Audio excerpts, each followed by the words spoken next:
Assalamualaikum warahmatullahi wabarakatuh.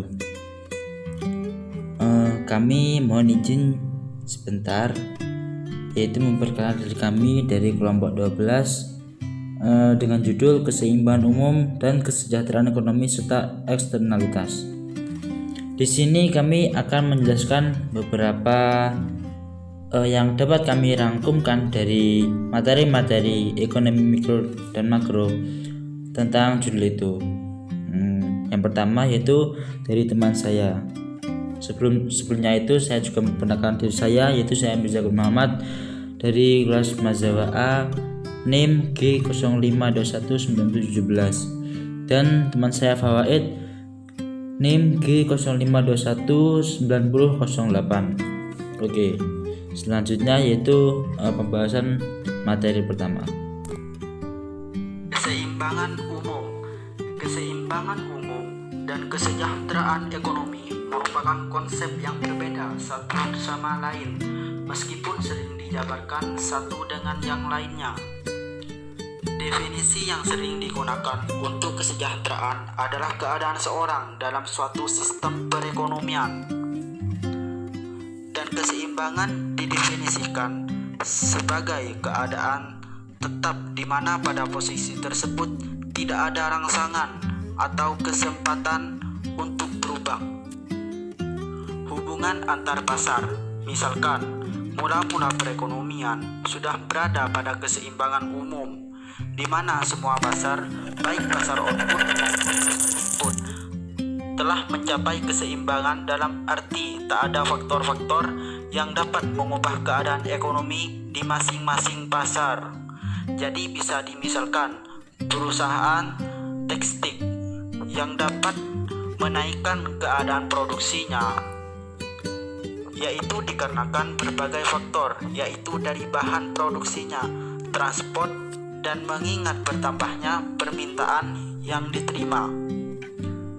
Campur tangan pemerintah.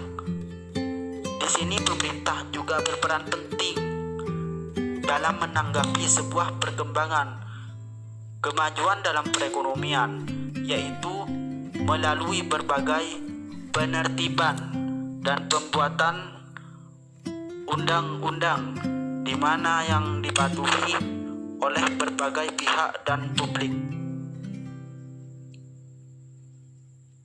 Pemerintah sendiri telah mewajibkan bagi masyarakatnya dalam masalah pajak, misalnya yaitu pajak bangunan, pajak perusahaan, pajak penjualan, yang mana itu menjadi kendal sendiri dalam pengolahan pemutaran upah kerja dengan hasil yang diperoleh dari produksi, sehingga sangat memicu terjadinya kenaikan yang banyak dikeluhkan masyarakat. Pengertian Oke, selanjutnya yaitu saya akan melanjutkan, yaitu pengertian eksternalitas. Eksternalitas dalam kurung externality muncul ketika seseorang terlibat dalam kegiatan mempengaruhi kesejahteraan orang lain yang tidak membayar atau menerima kompensasi atas dampak tersebut. Menurut dalam buku Principles Economics edisi 3 karangan N. Gregory Mankiw, disebutkan bahwa pengertian eksternalitas yaitu dampak-dampak tidak terkompensasi dari tindakan seseorang terhadap kesejahteraan orang lain yang terlibat. Eksternalitas merupakan suatu dampak yang harus diterima oleh suatu pelaku ekonomi karena kegiatan ekonomi yang dilakukan oleh pelaku ekonomi lainnya dengan tanpa adanya kompensasi. Sehingga saat produsen melakukan kegiatan ekonomi dan menimbulkan dampak terhadap pihak lain dengan tidak memberikan kompensasi apapun, maka telah terjadi eksternalitas produsen. Selanjutnya yaitu dampak eksternalitas. Di sini mempunyai dua dampak. Yang pertama dampak positif dan kedua dampak negatif. Pertama, dampak positif yaitu eksternalitas positif, yaitu dampak yang menguntungkan dari suatu tindakan yang dilakukan oleh suatu pihak terhadap orang lain tanpa adanya kompensasi dari pihak yang diuntungkan. Lalu dampak negatif. Eksternalitas negatif yaitu dampak yang merugikan dari sesuatu tindakan yang dilakukan oleh suatu pihak terhadap orang lain tanpa adanya kompensasi dari pihak yang dirugikan. Eksternalitas itu dapat terjadi dari 4 interaksi ekonomi sebagai berikut. Yang pertama, dampak suatu produsen terhadap produsen lain atau bisa disebut effect of producer on other producers. Yang kedua, dampak dari produsen terhadap konsumen sendiri atau bisa disebut effect of producer on consumers. Yang ketiga, dampak konsumen terhadap konsumen lain atau bisa disebut effect of consumers on consumer. Yang keempat, dampak konsumen terhadap produsen atau effect of consumers on producer. Nah, ini faktor-faktor penyebab eksternalitas. 1. Keberadaan barang publik karena sifat barang publik yang tidak eksklusif dan merupakan konsumsi umum. Keadaan seperti akhirnya cenderung mengakibatkan berkurangnya insentif atau rangsangan untuk memberikan kontribusi terhadap penyediaan dan pengelolaan barang publik. Yang kedua, keberadaan sumber daya bersama commodities atau akses terbuka terhadap sumber daya tertentu. Ini tidak jauh berbeda dengan keberadaan barang publik di atas. Sumber-sumber daya milik bersama sama halnya dengan barang-barang.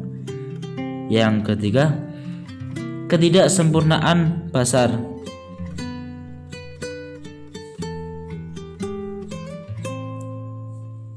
Masalah lingkungan bisa juga terjadi ketika salah satu partisipan di dalam suatu tukar menukar hak-hak kepemilikan property right mampu mempengaruhi hasil yang terjadi, outcome.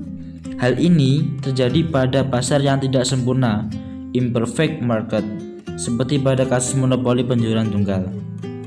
Yang keempat yaitu kegagalan pemerintah.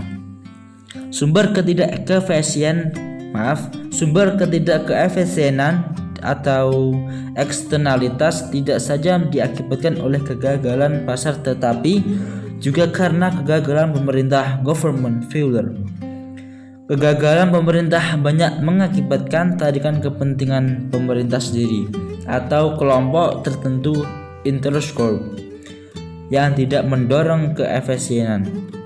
Kelompok tertentu ini memanfaatkan pemerintah untuk mencari keuntungan rent seeking melalui proses politik, melalui kebijakan dan sebagainya.